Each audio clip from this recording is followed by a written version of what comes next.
Right, lovely to meet you, James. Thank you so much for speaking with me. Thank you for having me. Of course. I've been doing some research and watching some of your clips. Oh, no. My favourite, the little yearly roundup, your best moments. That's what I've been enjoying recently. Good. I have to ask, did you just come out of the womb debating? Has it always been in your nature? Yeah, my mum said I could start a fight in an empty room. I think so. Yeah, I think I don't know why. I'd always like a verbal scrap. My sister and I used to argue to the point of my parents must have been tearing their hair out in frustration, and we'd fight as well, of course. Yeah. Well, not just argue. I tend not to fight anymore. It's your younger sister as well. Yeah, See, I'm the younger sister with my older brother. And do you recognise what I'm describing? Absolutely, I mean, it's not fair, really, looking back, but she could give as good as she got, and we would argue about everything. And we'd always, because my father was a journalist, we'd talk about the news and politics at the table. But it would be when I got to school.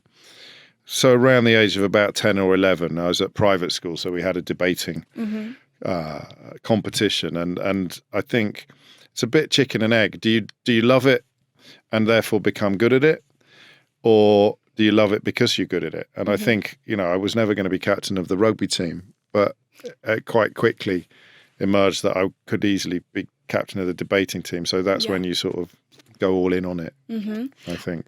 Obviously, with social media these days, cancel culture is a really big thing. I'd love to hear your Is it though, opinion. Sienna? Are you sure it's it's certainly talked about a lot. I feel like a lot of people refrain from saying things and saying their true opinions because they're so scared of being cancelled. I find that interesting. Do you disagree with me? I mean, it could be a generational thing, but I do find in my work, in my profession, the people who complain most endlessly about being cancelled are the people that are complaining about being cancelled on their own show or on a tour of the studios promoting their new book about how it's impossible for them to get their message out there, or they're possibly, I don't know, on a chat show complaining about how they're not allowed to say what they want to say while they're saying it. So I think from one side of the political fence, the people whining about being cancelled are often the people that I can't seem to avoid everywhere I turn, every time I turn on social media. But I mean, so that's where I'm coming from. I don't know what the opinions are that you wouldn't be allowed to say outside of the conversation about trans people, which does seem to lead to calls for people to be silent, calls for people to shut up, calls perhaps for people to be cancelled. Outside of that conversation, I'm not sure I come across it at all, to be honest with you. Really? Yeah, really. But it's quite possible I'm wrong, especially judging by the way you're looking at me. Sorry, I don't mean to. Because a lot of people say this is what I see at least on social media. I guess everyone kind of has a different algorithm and stuff like that. It's like the snowflake generation. I feel like that phrase, that word comes up a lot, and that our generation is too sensitive. Do you feel that it is that case? No, I don't. I think the people who use the word snowflake are usually the most thin-skinned people of all. Yeah. I think Piers Morgan uses the word snowflake a lot, and someone stood up to him in a very polite and mild fashion on a program he presented, and he stormed off the set. I mean, it is I don't want to give you the same answer to a different question, but in much the same way that the people who constantly tell me that or claim that they're being cancelled are the ones that seem to be on telly and all over social media and writing books all the time. So it is that people who use snowflake as a pejorative seem to be the ones that run screaming for their mummies whenever anybody stands up to them or criticises them. I think your generation's all right. I don't think they're snowflakes at all. I think you're dealing with a whole collection of circumstances that previous generations haven't had to deal with, and it must just add to your burdens when previous generations start telling you to pull your socks up.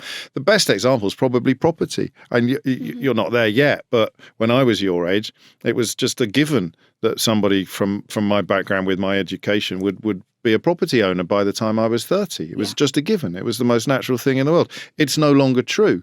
And yet people from older generations will say to you, oh, you need to cancel your Netflix subscription if you can't afford a house, or you need to eat fewer avocados, or you need to, stop going on holiday all the time. There's just a disconnect between reality now and reality when they were the age that you are now. And that, I think, might be where some of the snowflake stuff comes from. Trigger warnings are a bloody brilliant invention. The idea that you've been traumatized and something's about to pop up in class, which might have echoes of your trauma or might bring back flashbacks of the terrible thing that you've gone through. Therefore, the teacher says, or the presenter on the radio says, we're going to have a trigger warning here just for anybody who might be affected by this conversation. We're just giving you a quick heads up. And yet, the same kind of people who talk about cancel culture and snowflakes also get their knickers in a twist about trigger warnings. Yeah. So they're snowflakes about trigger warnings while complaining about being cancelled. Yeah. There you go, just to knit all three things together. I should probably stay on my questions, but I want to pick back up on that, because you're saying about how a lot of people always do that. Yeah. Always. Yeah. So if you ask someone a question and you find the answer interesting, ask them about what they've just said. Don't carry on with your list of questions. Well, my first ever experience in a studio, I was a guest on someone else's program on Radio 5, and it was late at night, and I was there to review the newspapers or something like that, and they'd booked a guest, and the presenter asked the guest the question down the line. They weren't in the studio with us, and I wish I could remember the details, but the guest down the line said something absolutely incredible. It was. So imagine if they said something like, "Well, of course, we discovered the cure for the common cold last night." Anyway, and then carried on, and the presenter completely ignored it. Yeah. Because they had a list of questions written down in front of them, and I'm literally sitting there looking around the studio. What is happening here? That guest just said something absolutely fascinating, and the presenter, because they had a prescribed list of questions in front of them, just carried on regardless, and we never found out more about whatever that fascinating thing was that person said. Oh, do you think that the technically invalidation of some of our generation's feelings, saying, snowflakes, whatever, is contributing therefore to their poor mental health? I think it might be. I'd never thought of it like that before. It's a really good point. I think that being told that you're suffering is a choice. Being told that you can just pull your socks up, you can just stiffen your upper lip and get on with it must be. I mean, it's unhelpful on two levels. It's unhelpful therapeutically. It is not going to help someone who is truly suffering from mental health difficulties to tell them to. It's like I always use the analogy, you've heard it before. It's like telling someone with a broken leg to go and run around the football pitch for 2 hours, isn't it? It's like I literally can't. Well, come on, just try harder. Come on. So that's part of it. That's deeply unhelpful. And the other sort of political element of it is that the kind of person who says stuff like that is usually the kind of person that's been encouraging people for the last 14 years to vote for the kind of policies and politicians who have cut the country back to the bone, who have presided over and insisted upon huge cuts to council budgets, huge cuts to health budgets, particularly to mental health provision, huge cuts to, everything from Sure Start to support for young mums. That sometimes by accident and sometimes on purpose, the two things seem to go hand in hand. Here are some problems that are at least in part caused by policy, and therefore the people who've supported and promoted the policies have to try and blame the victims of the policy for their condition rather than the environment in which the bad stuff has happened. Yeah, totally. Back to your show. We'll kind of twist it the other way now. Back to your show. Obviously, I'm a big fan. I really like and enjoy listening to it. Every time it just blows my mind. It's out of my own curiosity. How on earth do you find people that call in that just so inherently disagree with you? Like they just completely... It doesn't happen as much as it used to, I think. This is one of the problems with the viral clips. Yes, yeah. Because I think that the viral clips, they do two things. They give quite a unrealistic reflection of the show. So if you only know the show through the clips, then you'll think it's a very aggressive, very combative encounter where people ring in who haven't really thought it through properly but think they have. That's the thing you've got to remember. People are furiously certain. It's quite a big deal to ring in. You've got to be convinced. You go, right, I'm going to teach this guy a lesson.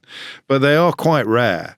In the immediate aftermath of Brexit, it happened a hell of a lot because the whole country had been persuaded that Brexit was a good idea and no one had stopped to say why, beyond a few meaningless platitudes about making Britain great again or controlling our borders. When you actually pushed people for detail, they'd fall apart at 100 miles an hour. But so would the politicians, not just the people ringing the show.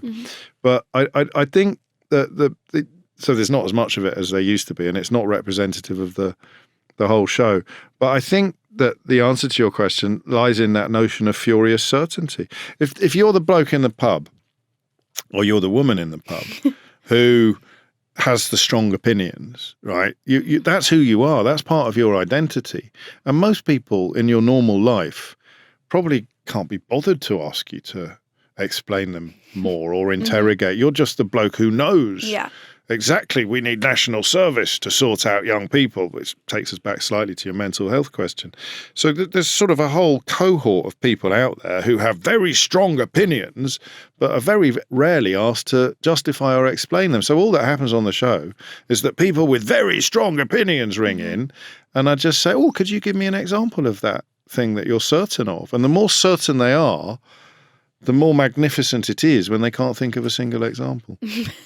I think my personal favourite's when you start this. You were saying something about it was with the Christian attitudes towards homosexuality, and the guy's like, you made a point, and he was like, where do you even know that, James? Where you got that, James? I'm reading it out the Bible. Yeah. That was one of my absolute favourite moments. Well, that's yeah. I mean, that's my education. I was taught by monks. Oh, wow, really? I was taught by Benedictine monks, so I know my way around the Old Testament and the New Testament. And these people who try to use the Old Testament, particularly Leviticus, as a rationale for what is just base homophobia, I must confess that when I get one of those on the line, I am a bit like a cat with a mouse, because I know where it goes. And if you don't know where it goes, to be honest with you, there's a superb clip on the West Wing. There's an American political program from a few years ago when Martin Sheen plays President Bartlett, and he does exactly what I do with the same material, because years ago there was a presenter on American radio, like evangelical Christian radio in America, called Dr. Laura. And she did all of the homophobia, calling on Leviticus, calling on the Old Testament. And someone either sent her a letter or rang her, and they put the transcript online. And it just goes through a lot of the stuff that I go through. So you say, oh, I see. So it's an abomination, is it, for a man to lie with man? I noticed that they use the same word to describe wearing two types of cloth at the same time. So if you're wearing a tweed jacket and cotton socks, you are also committing a sin as grave as homosexuality. And you can hear them on the radio go, oh no, and then they start telling me I don't understand it, or I'm taking it out of context.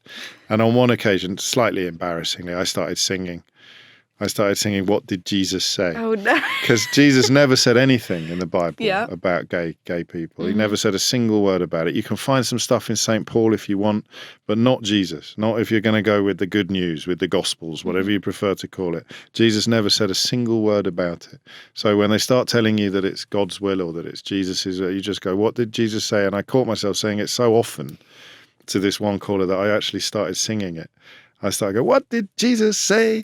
About 8 times. It works, but probably you had to be there to appreciate it. Don't know if it works in retrospect. Amazing. Thank you so much for your time, James. Lovely to speak with you. Sienna, thank you.